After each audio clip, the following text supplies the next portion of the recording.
सुप्रभात। 108 उपनिषदों की श्रृंखला में हमारा अगला उपनिषद है सरस्वती रहस्य उपनिषद। तो मैं आपके साथ शेयर करती हूँ।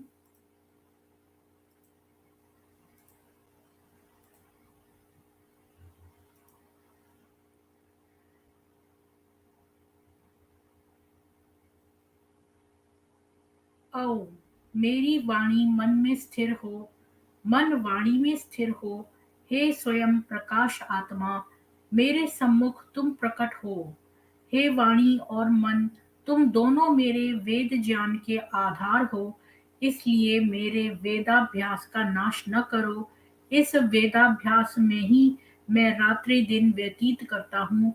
मैं ऋत भाषण करूंगा, सत्य भाषण करूंगा। मेरी रक्षा करो, वक्ता की रक्षा करो। मेरी रक्षा करो, वक्ता की रक्षा करो। वक्ता की रक्षा करो। ओम शांति शांति शांति।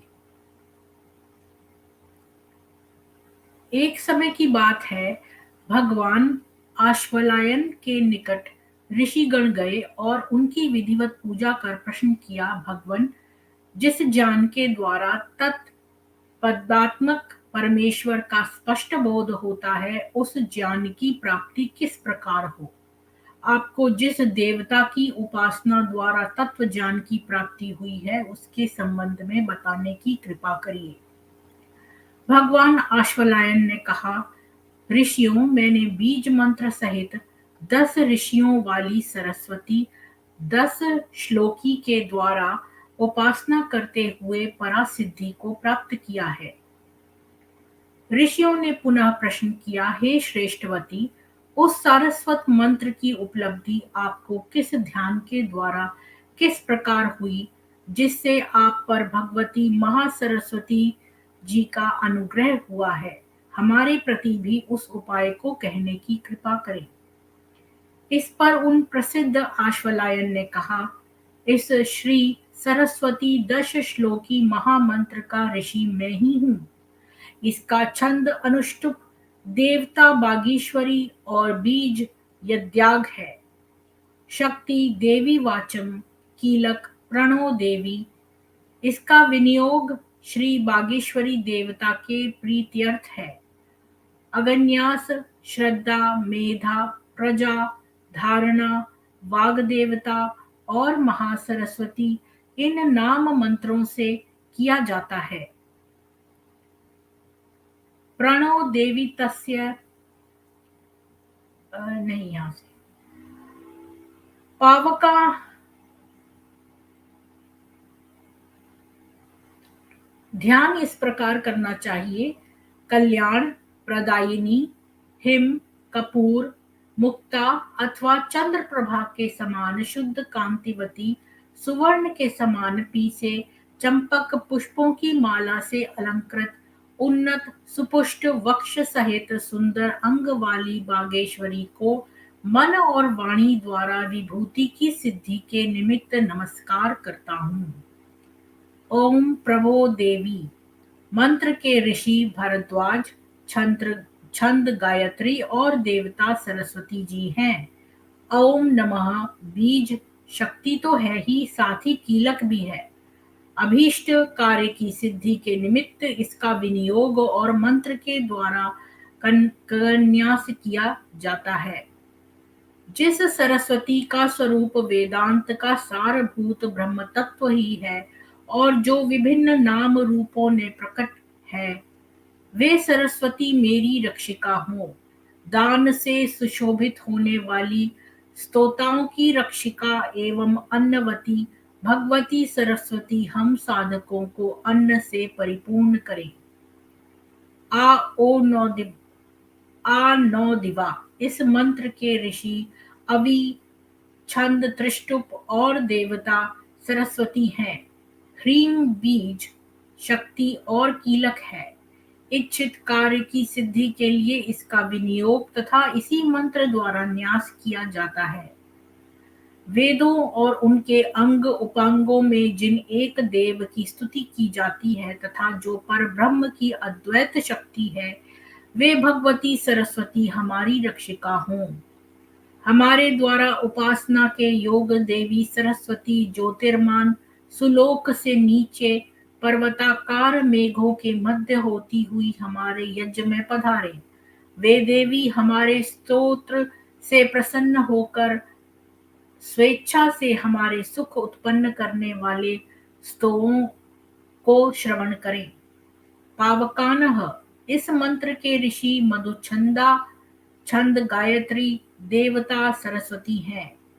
बीज शक्ति और कीलक श्री है। इसका विनियोग कामना सिद्धि के निमित्त है तथा इसी मंत्र द्वारा अगन्यास करने का विधान है। जो वर्ण पद वाक्य में अर्थी सहित सर्वत्र व्याप्त है, जो आदि अंत से परे एवं अनंत रूप वाली है, वे देवी सरस्वती मेरी रक्षा करने वाली हों। जो देवी सरस्वती सबको पवित्र करती हैं, जो अन्न और कर्म द्वारा प्राप्त होने वाले घन के प्राप्त कराने में कारण रूपी हैं, वे देवी हमारे यज्ञ में आने की इच्छा करें। 14 इस मंत्र के ऋषि मधुछंदा छंद गायत्री देवता सरस्वती है। बीज शक्ति और कीलक ब्लू तथा कार्य पूर्ति के लिए इसका विनियोग एवं मंत्र द्वारा ही अकन्यास किया जाता है। जो सरस्वती देवताओं की प्रेरणात्मिका शक्ति अधिदैविक रूपिणी एवं हमारे भीतर वाणी रूप में प्रतिष्ठित है, वे भगवती हमारी रक्षिका हो। जो भगवती सत्य एवं प्रिय वाणी बोलने की प्रेरणा देती हैं तथा श्रेष्ठ बुद्धि वाले कर्मशील पुरुषों को उनके कर्तव्य का ज्ञान कराती हैं, उन्हीं देवी सरस्वती ने हमारे इस यज्ञ को धारण किया है। महोअर्णः, इस मंत्र के ऋषि मधुछंदा छंद गायत्री और देवता सरस्वती हैं। बीज शक्ति और कीलक सी हैं। इसमें मंत्र के द्वारा ही न्यास किया जाता है। जो सरस्वती अंतर्यामी रूप से लोकत्रय का नियंत्रण करने वाली हैं तथा जो रुद्र आदित्य आदि अनेक देवताओं के रूप में अवस्थित हैं, वे हमारी रक्षिका हों। नदी रूप में आविर्भूत सरस्वती अपने प्रवाह रूप कर्म के द्वारा अपने में निहित अगाध जल राशि का परिचय देती हैं। वे ही सरस्वती सब प्रकार के कर्तव्यात्मक बुद्धि का विकास करती है। जो सरस्वती चत्वारी वाक ऋषि उचथ्य पुत्र दीर्घयात्मा छंद निष्ठुप देवता सरस्वती बीज शक्ति कीलक ए मंत्र द्वारा अगन्यास किया जाता है। जो सरस्वती देवी अंतरंग वाले जीवों के समक्ष विभिन्न रूपों में प्रकट होती तथा जो व्यक्ति रूप में व्याप्त है, वे सरस्वती हमारी रक्षिका बने। वाणी परा पश्यंती मध्यमा और वैखरी इन 4 पदों वाली है। इन पदों को ज्ञानी जन भले प्रकार जानते हैं।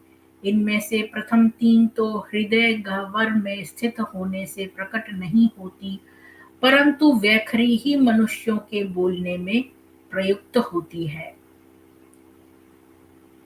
यज्ञाद्वंती ऋषि भार्गव छंद त्रिष्टुप देवता सरस्वती हैं। बीज शक्ति कीलक क्लीम है। मंत्र द्वारा न्यास होता है। जो देवी सरस्वती नाम रूप के द्वारा अधिष्ठा बनी हुई तथा निर्विकल्प रूप से भी प्रकट है, वे भगवती मेरी रक्षा करने वाली हो।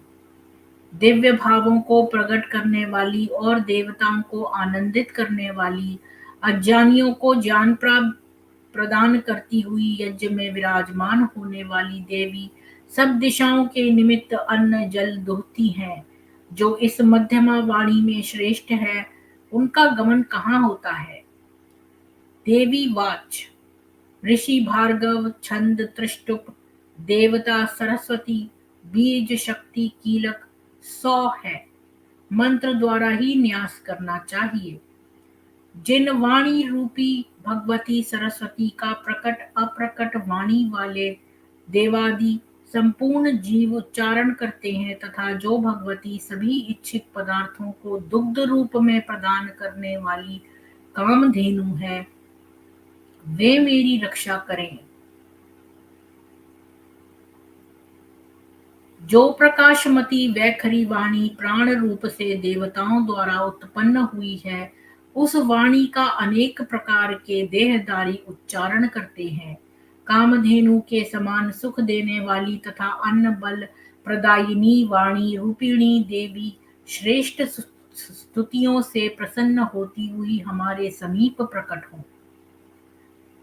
उत त्व ऋषि बृहस्पति छंद त्रिष्टुप देवता सरस्वती बीज शक्ति और कीलक स मंत्र द्वारा ही न्यास करना चाहिए। जिन सरस्वती को ब्रह्म विद्या रूप से जान लेने पर योगीराज सभी बंधनों को काट डालते हैं, जिससे पूर्ण मार्ग द्वारा उन्हें परम पद की प्राप्ति होती है, वे देवी मेरी रक्षा करने वाली हों। वाणी को देखकर भी कुछ लोग उसे नहीं देखते, सुनकर भी नहीं सुनते, परंतु कुछ लोग तो ऐसे भाग्यशाली हैं जिनके सामने जैसे पतिकामा स्त्री अपने पति के समक्ष अनावृत रूप में उपस्थित होती है, वैसे ही ये वाग्य देवी अपने स्वरूप को प्रकट कर देती हैं। अमृत में ऋषि वृत समद छंद अनुष्टुप देवता सरस्वती बीज शक्ति कीलक ए मंत्र द्वारा न्यास करें। जिन सरस्वती देवी में ब्रह्म तत्वेता जन नाम रूप वाले संपूर्ण प्रपंच को आविष्ट करते हुए उनका ध्यान करते हैं, वे देवी मेरी रक्षिका हो। हे सरस्वती, तुम देवियों में, नदियों में और माताओं में भी सर्वश्रेष्ठ हो। हम धन के अभाव से निंदा को प्राप्त हुए के समान हो रहे हैं, तुम हमें धन रूप समृद्धि दो। जो सरस्वती ब्रह्मा के मुख कमल रूप वन में राजहंस के समान विचरण करती है, वे श्वेत कांति और अंग वाली देवी हमारे मन रूपी हृदय में नित्य रमण करे।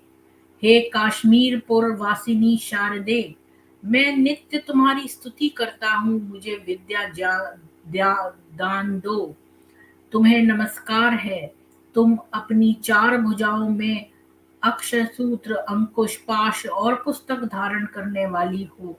तुम्हारे हृदय देश पर मुक्ताहार सुशोभित रहता है। तुम सदा मेरी वाणी में निवास करो। तुम्हारी ग्रीवा शंख के समान सुंदर और लाल ओष्ठ है तथा तुम विभिन्न आभूषणों से अलंकृत हो। तुम मेरी जीवा के अग्रभाग में प्रतिष्ठित हो। भक्तों की जीवा के अग्रभाग में निवास कर उन्हें शम दम प्रदान करने वाली वे सरस्वती श्रद्धा, धारणा और मेधा स्वरूपिणी तथा ब्रह्मा जी की प्रियतमा है। चंद्रकला से विभूषित, केशपास वाली तथा संसार बंधन को काटने वाली अमृत जल युक्त नदी रूपिणी भगवती सरस्वती को मैं नमस्कार करता हूँ। जो कवित्व, भोग, निर्भयता अथवा मोक्ष की इच्छा करता हो, वह इन दशों मंत्रों के द्वारा भगवती सरस्वती की भक्ति पूजा स्तुति करे। भक्ति और श्रद्धा सहित विधि पूर्वक पूजा कर नित्य स्तुति करने वाला भक्त 6 मास में ही उनकी कृपा को प्राप्त कर लेता है।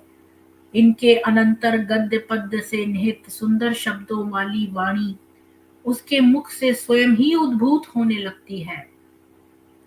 सरस्वती की भक्ति करने वाला कवि दूसरों से बिना सुने बिना ही ग्रंथों के अर्थों का समझने वाला होता है। हे विप्रो, भगवती सरस्वती ने ही अपनी भक्ति के इस प्रभाव को अपने श्रीमुख से कहा था। ब्रह्मा जी के द्वारा ही पुरातन आत्मविद्या को प्राप्त कर सका और अब मैं सच्चिदानंद रूप वाले नित्य ब्रह्मत्व में संपन्न हूँ। फिर सत्व, रज और तम, इन तीनों गुणों की समानता से प्रकृति रची गई। जैसे दर्पण में प्रतिबिंब दिखाई देता है, वैसे ही प्रकृति में चेतन का प्रतिबिंब सत्य के समान लगता है। उस चेतन के प्रतिबिंब से प्रकृति 3 प्रकार की लगती है। प्रकृति के योग से ही तुम्हें यह देह मिला है। स्वगुण की प्रधान वाली प्रकृति माया कही जाती है। उस माया में प्रतिबिंबित चेतन ही अजन्मा है। यह माया सबके जानने वाले ब्रह्म की आज्ञाकारिणी उपाधि है। माया को अपने वश में रखना, अद्वितीय और सर्वज्ञ होना, यही ब्रह्म के मुख्य लक्षण है। यह ब्रह्म सब लोकों के साक्षी स्वरूप होने के कारण संसार की रचना करने तथा उससे भी भिन्न कार्य में पूर्ण समर्थ है। विशेष धीर आवरण माया की यह 2 शक्तियां कही गई हैं। विशेष रूप शक्ति लिंग देह से ब्रह्मांड पर्यंत सभी संसार की रचना करती है। आवरण शक्ति दृष्टा और दृश्य के अंतर को तथा ब्रह्म और सृष्टि के अंतर को ढकने वाली है। साक्षी को वह लिंग देह वाली प्रतीत होने से बंधन के देने वाली है। चेतन का प्रतिबिंब जब कारण रूप प्रकृति में निहित होता है, तब विश्व में कार्यकारी जीव की उत्पत्ति होती है। आरोपित होने से उसका जीवत्व साक्षी रूप ब्रह्म में भी परिलक्षित होता है। आवरण शक्ति के हट जाने पर भेद का स्पष्ट रूप से आभास होने लगता है और जीवत्व की स्थिति समाप्त हो जाती है। सृष्टि और ब्रह्म के भेद को आवृत करने वाली शक्ति के वशीभूत हुआ ब्रह्म विकार युक्त प्रतीत होता है। आवरण के हटते ही ब्रह्म और सृष्टि के भेद की प्रतीति होने लगती है, परंतु विकार की स्थिति ब्रह्म में नहीं होती, सृष्टि में ही होती है। अस्थि, भांति, प्रिय रूप और नाम, इन 5 अंशों में से ही प्रथम 3 तो ब्रह्म के स्वरूप हैं और नाम रूप ये दोनों ही विश्व रूपार्थक हैं। दोनों से संबंधित हो जाने पर ही ब्रह्म इस विश्व के रूप में स्थित होता है। साधना करने वाला पुरुष बाह्याभ्यंतरिक रूप से सदा ही समाधिरत रहे। हृदय में सविकल्प और निर्विकल्प, इन 2 प्रकारों की समाधि होती है। सविकल्प समाधि के भी 2 रूप हैं, दृश्यानुविद्ध और शब्दानुविद्ध। चित्त में जो कामादि विकारों की उत्पत्ति होती है, वे सब विकार दृश्य हैं और चेतन आत्मा उनके साक्षी रूप में है। यही दृश्यानुविद्ध सविकल्प समाधि कही गई है। शब्दानुविद्ध सविकल्प समाधि ये है जिसमें साधक सोचता है कि मैं अद्वैत स्वरूप हूँ, संग रहित और स्वयं प्रकाश हूँ, मैं ही सच्चिदानंद हूँ। आत्म रूप में अनुभव किए जाने वाले रस के आवेश से दृश्य और शब्द की उपेक्षा वाले साधक का हृदय निर्विकल्प समाधि का अनुभव करता है। जैसे वायु रहित स्थान में रखा हुआ दीपक अविचल रूप से प्रकाशित होता रहता है, वैसे ही साधक की स्थिति रहती है। वह हृदय के भीतर होने वाली समाधि के ही 2 रूप कहे हैं। इसी प्रकार बाहर भी किसी वस्तु विशेष के प्रति चित्त में एकाग्रता होने पर समाधि लग जाती है। दृष्टा और दृश्य के विवेक से प्रथम प्रकार की समाधि लगती है और जिसमें प्रत्येक वस्तु से उसके नाम रूप का पृथक्करण होने पर उसके आश्रयभूत चेतन का चिंतन होता है, वह द्वितीय प्रकार की समाधि कही गई है। जिसमें चैतन्य रस की अनुभूति से उत्पन्न हुए आवेश से स्तब्धता की स्थिति हो, वह तीसरे प्रकार की समाधि है। जिसमें चैतन्य रस की अनुभूति से उत्पन्न हुए आवेश से स्तब्धता की स्थिति हो, वह तीसरे प्रकार की समाधि है। इन समाधियों में ही अपना जीवन व्यतीत करना चाहिए। शारीरिक अभिमान नष्ट होकर परमात्म तत्व का ज्ञान होने पर मन जहाँ तहाँ पहुँचता है, वही वह श्रेष्ठ अमृत तत्व के अनुभव द्वारा सुखी होता है। उस समय सभी संशय मिट जाते हैं और हृदय ग्रंथियां धुल जाती हैं। उस कला युक्त तथा कला रहित ब्रह्म के साक्षात्कार से सभी कर्मों का क्षय हो जाता है। जो मनुष्य जीवत्व और ईश्वरत्व के भेद को यथार्थ नहीं मानता, वही मुक्त पुरुष है। इसे मृत सत्य समझना चाहिए। इस लाइन को फिर से रिपीट कर देती हूँ। जो मनुष्य जीवत्व और ईश्वरत्व के भेद को यथार्थ नहीं मानता, वही मुक्त पुरुष है, इसे सत्य समझना चाहिए। सरस्वती रहस्योपनिषद समाप्त। ये उपनिषद तो मुझे बहुत पसंद है, क्योंकि सरस्वती मेरी इष्ट देवी है। मैं बचपन में पहली तस्वीर जो बनाई थी वो सरस्वती जी की थी। और तब तो मैं सनातनी भी नहीं थी, लेकिन फिर भी पता नहीं मुझे क्या अट्रैक्शन था, मैं हर जगह सरस्वती जी को ही मानती थी। और उन्हीं का जो वंदना है, सरस्वती वंदना, वो मैं गाना सीखना चाहती थी। मुझे शुरू से ही सरस्वती देवी का क्रेज़ था। तो इसीलिए मैंने ये भी फैसला किया था कि मैं अपने लाइफ में कभी भी कोई ऐसी वाणी नहीं बोलूँगी। और मैंने वो स्टोरी भी सुनी थी जिसमें वो जीवा पे बैठ गई थी सरस्वती देवी उनकी। तो मेरे मन में ये भी था कि मेरे मुँह में, मेरी जीभ पर भी सरस्वती जी बैठे। तो मैंने ये बचपन से सोचा था कि मैं कभी कोई ऐसी बात नहीं कहूँगी जिससे मेरी जीभ अपवित्र हो। तो इसलिए मैं बहुत केयरफुल रहती थी अगर